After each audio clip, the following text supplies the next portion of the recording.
ಮನೆಗೆ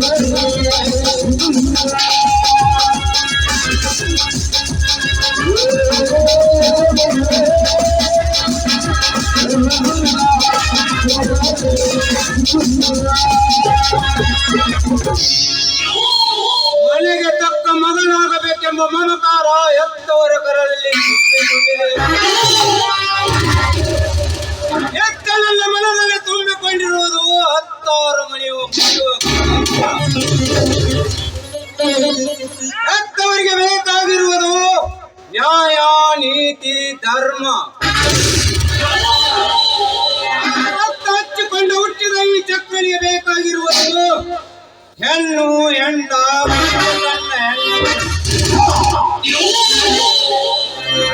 ಎತ್ತವರ ಪ್ರೀತಿ ಹೋಗುವುದು ಅಂತರಾತ್ಮದಲ್ಲಿ. ಬರೀ ಅವರ ಪಾಷಾಣದಲ್ಲಿ ಮೂಕನಾಗಿ ಪಾಷಾಣ ಸೇರಿದ ಈ ನಿನ್ನ ದೇವರಿಂದ ಪರಿಹಾರ ದೊರಕಲಾಗುವ ರಾಕ್ಷಸ ಮಾತೆಗೆ ಬಂದ್ಯೋ ಅಷ್ಟೇ ಅಲ್ಲ ಚೆಲುವೆ, ಈ ನಿನ್ನ ಚೆಲುವು ತುಂಬಿಸಲು ನಿನ್ನ ತಾಯಿ ಗರ್ಭದಲ್ಲಿ 5 ಕುಳಿತರು ಅಲ್ಲಿಗೆ ದಾಯಿಸಿಕೊಡ್ತಾನೆ. ಏ ಚಂದ್ರ ಚಕೋರ ಪವಿತ್ರವಾದ ದೇವ ಮಂದಿರ. ಈ ದೇವ ಮಂದಿರದಲ್ಲಿ ನಿನ್ನ ಈ ಕಾಮುಕನ ವರ್ತನೆ ಸರಿಯಲ್ಲ.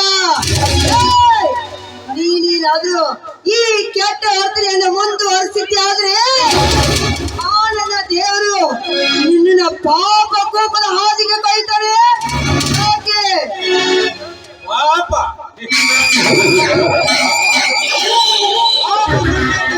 ನೀ ನನಗೆ ಹೇಳಬೇಕಾಗಿಲ್ಲ ಪವಿತ್ರ. ದೇವರ ಗುಡಿಗೆ ಹೋಗುತ್ತೇನೆ ಎಂದು ಮನೆಯಲ್ಲಿ ಸುಳ್ಳು ಹೇಳಿ ಹೆಚ್ಚಿನ ಗಂಡನನ್ನು ಕರೆದುಕೊಂಡು ಹೋಗಿ ಲಂಚ ಹೊಡೆದು ಬಂದರಷ್ಟಿಲ್ಲ. ಈ ನಿನ್ನ ಆಳು ಸಮಾಜದಲ್ಲಿ ಗಂಡನನ್ನು ಬಿಟ್ಟು ತವರು ಮನೆಯಲ್ಲಿ ಠಿಕಾಣಿ ಹೂಡಿ ಮೆಂಡನ ಜೊತೆ ಸರಸಾಡು ಬಂದರಷ್ಟಿಲ್ಲ. ಈ ನಿನ್ನ ಆಳು ಸಮಾಜದಲ್ಲಿ ಅಂತವರಿಗೆ ಪಾಪ ಎಂಬ ನರಕದ ಹಾದಿ ತೋರಿಸದ ನೀನಿಲ್ಲ ಹೊರತು ದೇವರನ್ನು ಮರೆತು ಹಳೆತನದ ದುಃಖವನ್ನು ತೊರೆದು ಬಿಗಿತಪ್ಪು ದೇವರ ಬಗ್ಗೆ ಇಷ್ಟೊಂದು ಕೀಳಾಗಿ ಮಾತಾಡ್ತಿದೆಯಲ್ಲ, ನಮ್ಮ ಆಸೆನ ಮರೆತು ಅದು ಅಷ್ಟೊಂದು ಸುಲಭ ಅಲ್ಲ ಪವಿತ್ರ. ಅಲ್ಲಿಂದ ಇಲ್ಲಿವರೆಗೆ ಓಡಿ ಬಂದಿರುವೆ. ಈ ನಿನ್ನ ಪವಿತ್ರವಾದ ಶೀಲ ಬಿತ್ತಲು ರಾಜ್ಯದ ಕಲೆಯಾಗಿ ದೂರ ನಿಂತು ಮಾತಾಡೋ ದುರಾತ್ಮ. ಒಂಟೆಯನ್ನು ಸಿಕ್ಕಿದ ಅಂತ ಹೋಗಿ ಬಂದಂತೆ ಮಾತಾಡಿದ್ರೆ ಚಕ್ರ ತೀರ್ಥ ಕಾಲಲ್ಲಿರೋ ಚಪ್ಪಲಿ ಕೈಯಲ್ಲಿ ಬರ್ತದೆ. ಪವಿತ್ರ, ನೀನು ಕೋಪಿಸಿಕೊಂಡರೂ ನಿನ್ನ ದುಂಡಾದ ಮುಖ ಹೂವಿನಂತೆ ಹೊಳೆಯುತ್ತಿದೆ. ಈ ಸೌಂದರ್ಯ ಸೊಬಗು ನನ್ನ ಕಾಮದ ಮುದ್ರೆ ಕಾಗೊಳಿಸುತ್ತಿದೆ. ಆ ಪವಿತ್ರ ನನ್ನ ಹತ್ತಿರ ಹೇಳ್ತಾ ಇದ್ದೀನಿ, ಹೊರಟ ಹೋಗ ಇಲ್ಲಿಂದ. ಅದು ಅಷ್ಟೊಂದು ಸುಲಭ ಸರಸದ ಸಮಯದಲ್ಲಿ ಬೆರೆಸದ ಮಾತೆಗೆ ಪವಿತ್ರ ಅಂದದ ಅರಮನೆಯಲ್ಲಿ ಅರಿಗಿಲಿಯಾಗಿ ಕಾಲ ಕಳೆಯಬೇಕೆಂಬ ಆಸೆ ಅರಮನೆ ಅಂತ ಹೇಳ್ತಾ ಇದ್ದೀರಾ? ಗಂಜಿ ಕುಡಿದ್ರು ಕೂಡ ನಾವು ಹಾಯಾಗಿರ್ಬೇಕೆಂಬ ಬಯಸುವುದು. ಅದನ್ನು ಬಿಟ್ಟು ಅರಮನೆಯ ಆಸೆಗಾಗಿ ನನ್ನ ಕಣ್ಣರಿಗೆ ಸರಿಗಾಸ ಹೆಣ್ಣ ನೋಡೋಣ.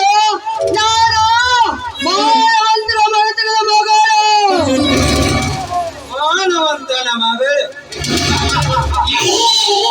ಮಾನವಂತನ ಮಗಳಾಗಿ ಬಾಳುವ ಕಾಲ ಇದಲ್ಲ ಪವಿತ್ರ. ಸೆರಗು ಮತ್ತು ಸಾತ್ವಿಯಾಗಿ ಬಾಳುವ ಕಾಲವೂ ಇದಲ್ಲ. ಸೆರಗು ಸೊಂಟಕ್ಕೆ ತುರುಕಿಕೊಂಡು ಎದೆ ತೋರಿಸಿಕೊಂಡು ನಡೆದಾಡುವ ಕಾಲ ಈ ಕಲಿಗಾಲ. ತಿಂಡಿ ಬಿಟ್ಟಾಗ ಹೆಚ್ಚಿದ ಗಂಡನನ್ನು ಕರೆದುಕೊಂಡು ಹೋಗಿ ತಿಂಡಿ ತೀರಿಸಿಕೊಳ್ಳುವ ಕಾಲ ಈ ಕಲಿಗಾಲ. ಹುಚ್ಚ ಬಾಯಿನ, ನಾನು ಪವಿತ್ರವಾದ ಕುಲದಲ್ಲಿ ಹುಟ್ಟಿದ ಹೆಣ್ಣು. ಕಾಂಡ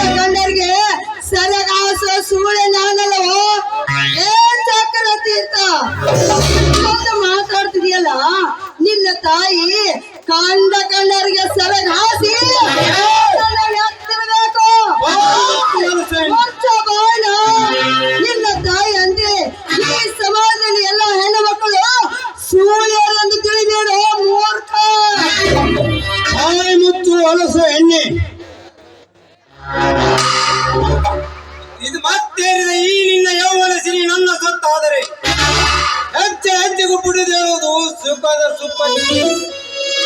ಈ ಕಲಿಯುಗದಲ್ಲಿ ಕರತೀಳೋನೆಂದು ಕಿರಿಚಿದರು ಸೂರ್ಯ ಎಂಬ ಪಟ್ಟ ಕಟ್ಟುವರೇಣ ಸಾಧ್ವಿ ಎಂದಲ್ಲ. ಮುಚ್ಚ ಬಾಯ್ನ. ಈ ಸಮಾಜ ನನಗೆ ಸಾಧ್ವಿ ಅಂದ್ರು ಸರಿ, ಸೂರ್ಯ ಅಂದ್ರು ಸರಿ, ಆದ್ರೆ ನನ್ನ ಶೀಲ ಮಾತ್ರ ನನಗೆ ತಪ್ಪೋದಿಲ್ಲ. ಹತ್ತಿರ ಕುಲದವನೇ ಕಣ್ಣಿಟ್ಟರೆ ಕುಕ್ಕದೆ ಬಿಡುವುದಿಲ್ಲ ಈ ಹದ್ದು. ಪವಿತ್ರ, ಕೊನೆಯದಾಗಿ ಹೇಳುವೆ, ನೀನಾಗಿ ಬಂದ ನನ್ನ ಬಾವು ಬಂಧನದಲ್ಲಿ ಬಿಗಿದಪ್ಪೆದರೆ ಸರಿ, ಎಲ್ಲವಾದರೂ 10 ಮೆತ್ತಕ್ಕೆ ಬೇಕಾಗಿತ್ತು. ಎಚ್ಚರ. ದಯವಿಟ್ಟು ಆ ರೀತಿ ಮಾಡಬೇಡ. ನೋಡು, ನಿನ್ನ ಕಾಲು ಹಿಡಿದು ಬೇಡಿಕೊಳ್ತೀನಿ. ನನ್ನನ್ನ ನಿನ್ನ ಸಹೋದರಿ ಅಂತ ತಿಳಿದು ಬಿಟ್ಟು ಬಿಡು. ಚಕ್ಕ ಸಹೋದರಿ,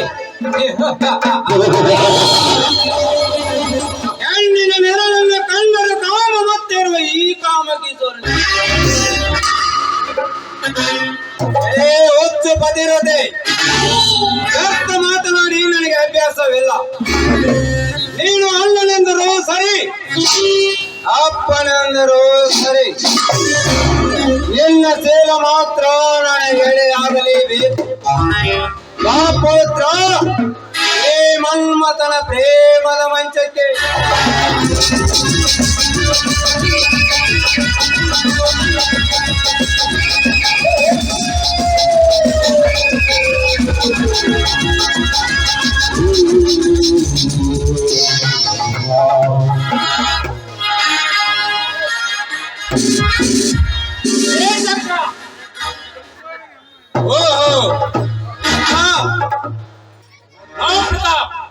ಇನ್ಸ್ಪೆಕ್ಟರ್ ಪ್ರತಾಪ್, ದೇವಸ್ಥಾನವೆಂದರೆ ನಿಮ್ಮ ಅಪ್ಪನ ಮನೆ ಎಂದು ತಿಳಿದ ಬೋಳಿಯ ಮಗನೇ. ಇನ್ಸ್ಪೆಕ್ಟರ್, ಮರ್ಯಾದೆ ಕೊಟ್ಟು ಮಾತನಾಡಿ. ಅಧಿಕಾರ ಕೈಯಲ್ಲಿದೆ ಎಂದು ಬಾಯಿಗೆ ಬಂದಾಗೆ ಹೋಗಿದರೆ ನಿಮ್ಮನ್ನು ಸಸ್ಪೆಂಡ್ ಮಾಡಿಸಬೇಕಾಗುತ್ತದೆ. ಅದು ನಿನ್ನಿಂದ ಅಷ್ಟೇ ಅಲ್ಲ ಕೊಡಲಿ, ನಿನ್ನನ್ನು ಒಟ್ಟಿಸಿದ ನಿಮ್ಮ ಅಪ್ಪ ನಿನ್ನಲು ಸಾಧ್ಯವಿಲ್ಲ. ಯಾರಿಂದ ಹೇಳುವೆ, ಹೊರಟು ಹೋಗಿಲ್ಲಿಂದ. ಕೊನೆ ಏನಾದರೂ ಒಂದು ಅಮಾಯಕ ನಿನ್ನ ಮೇಲೆ ಈ ದಿನ ಕೆಟ್ಟ ಹೋಗ್ತೇನೆ. ನಾವು ನೋಡಿದ್ದೆ ನಿಜವಾದ್ರೆ ಮತ್ತು ಹೊರಗೆ ಹಾಕುವೆ. ಘಟ ಬಿದ್ದು ಹೋದ್ರು ಅಡ್ಡ ಬಿಡಲಾರ ಈ ಘಟ ಸರ್ಪ. ನೋಡ್ತಾ ಇರು ಪ್ರತಾಪ್, ನಿನ್ನ ಕಣ್ಣೆದುರಿಗೆ ಒಳ ಚೆಲುವ ತುಂಬಸದಿದ್ದರೆ ಈ ಕಲಿಯುಗದಲ್ಲಿ ನಾನೇಕೆ ಕಟ್ಟಿಕೊಳ್ಳಲಿ ಕಾಮಕಿ.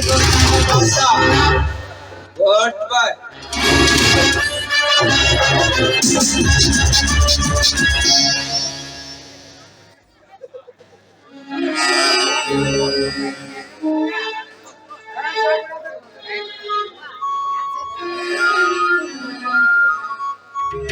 ಸರ್, ಸರಿಯಾದ ಸಮಯಕ್ಕೆ ಬಂದು ನನ್ನ ಮಾನ ಪ್ರಾಣವನ್ನು ಕಾಪಾಡಿದ್ರು. ಈ ನಿಮ್ಮ ಋಣವನ್ನು ನಾನು ಯಾವ ಕಾಲಕ್ಕೂ ತೀರಿಸಲು ಸಾಧ್ಯವಿಲ್ಲ. ಹಾಗಾದರೆ ನನ್ನ ಋಣವನ್ನು ತೀರಿಸುವೆ. ನೋಡಿ, ಈ ಜನ್ಮದಲ್ಲಿ ಅಲ್ಲ ಅಂದ್ರು ಮುಂದಿನ ಜನ್ಮದಲ್ಲಾದ್ರೂ ನಿಮ್ಮ ಋಣ ತೀರಿಸ್ತೀನಿ ಸರ್. ನಾನು ಹೇಳಿದಾಗಿ ಕೇಳಿ ಇದೇ ಜನ್ಮದಲ್ಲಿ ತೀರಿಸುವುದು. ನಾನು ಏನ್ ಮಾಡಬೇಕು? ನಿಮ್ಮ ಮನೆಯಲ್ಲಿ ಕಸ ಮುಸುರಿ ಮಾಡಬೇಕು, ಅಥವಾ ನಾನು ಕಾಡಿಗೆ ಹೋಗಿ ಕಟ್ಟಿಗೆ ತಂದು ಕೊಡಬೇಕೆ ನಿಮಗೆ? ಅದ್ಯಾವುದು ಬೇಡ ಪವಿತ್ರ, ನೀನು ನನಗೆ ಸಚಿ ಸ್ಥಾನ ತುಂಬಬೇಕು ಅಷ್ಟೇ. ಏನ್ ಹೇಳ್ತಾ ಇದ್ದೀರಾ ನೀವು? ನನ್ನ ಮದುವೆ ಆಗ್ತದೆ ಏನು ಅಪಹಾಸ್ಯ ಮಾಡ್ತಾ ಇದ್ದೀರಾ ಇನ್ಸ್ಪೆಕ್ಟರ್? ಅಪಹಾಸ್ಯವಲ್ಲ ಪವಿತ್ರ, ನಿಜವಾಗಲೂ ಆ ಸೂರ್ಯಚಂದ್ರರ ಮೇಲಾನೆ. ಅದ್ ಹೇಗೆ ಸಾಧ್ಯ? ನೀವೆಲ್ಲಿ, ನಾನು ಆಕಾಶ ಭೂಮಿ ಒಂದಾಗಲು ಸಾಧ್ಯವೇನು? ನೀನು ತಪ್ಪು ತಿಳಿದುಕೊಂಡ್ರೆ ಪವಿತ್ರ, ಭೂಮಿಯ ಮೇಲೆ ಎಲ್ಲರೂ ಹಾಗೆ ಇರುವುದಿಲ್ಲ. ನೀನು ಬಡವನ ತಂಗಿಯನ್ನು ನಾನು ಕೆಳಾಗಿ ಕಂಡಿದ್ರೆ ನೀನನ್ನು ಪ್ರೀತಿಸುತ್ತಿರಲಿಲ್ಲ, ನಿನ್ನ ಮಾನ ಕಾಪಾಡುತ್ತಿರಲಿಲ್ಲ. ಆಹಾ, ಅಂದ್ರೆ ನೀವು ಈ ಬಡವಿಯನ್ನು ಮದುವೆ ಆಗ್ತಾರೆ? ಹೌದು, ನಾನು ಮೊದಲೇ ಪ್ರೀತಿಸುತ್ತಿದ್ದೆ, ಆದರೆ ಮನಸ್ಸಿನಲ್ಲೇ ಕೊರಗುತ್ತಿದ್ದೆ, ನಿನ್ನನ್ನು ಕೇಳಲಾಗದೆ. ಆದರೆ ನಿನಗೆ ನನ್ನ ಮೇಲೆ ಇಷ್ಟ ಇಲ್ಲದ ಮೇಲೆ ಯಾರೇನು ಮಾಡುವುದು? ನನ್ನ ಅದೃಷ್ಟ ಚೆನ್ನಾಗಿಲ್ಲ ಅಷ್ಟೇ. ಹಾ ಹಾ ಸರ್, ಒಂದು ನಿಮಿಷ, ದಯವಿಟ್ಟು ಕ್ಷಮಿಸಿ. ನಿಮ್ಮ ಈ ಗುಣಕ್ಕೆ ನಾನು ಸೋತು ಹೋದೆ. ನಿಜಕ್ಕೂ ನೀವು ನನ್ನ ಪ್ರಾಣ ದೇವರು ಅಲ್ಲ. ನೀವು ನನ್ನ ಕೈ ಹಿಡಿದಿರಲ್ಲ. ನಿಮ್ಮಂತವರು ಕೋಟಿಗೊಬ್ಬರು. ಹಾಗಾದ್ರೆ ಸುರಿಸು ಒಂದು ಸುಂದರ ಪ್ರೇಮ ಪಲ್ಲವಿಯನ್ನು.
ಆದಷ್ಟು ಬೇಗ ಈ ವಿಷಯ ಮನೆಯಲ್ಲಿ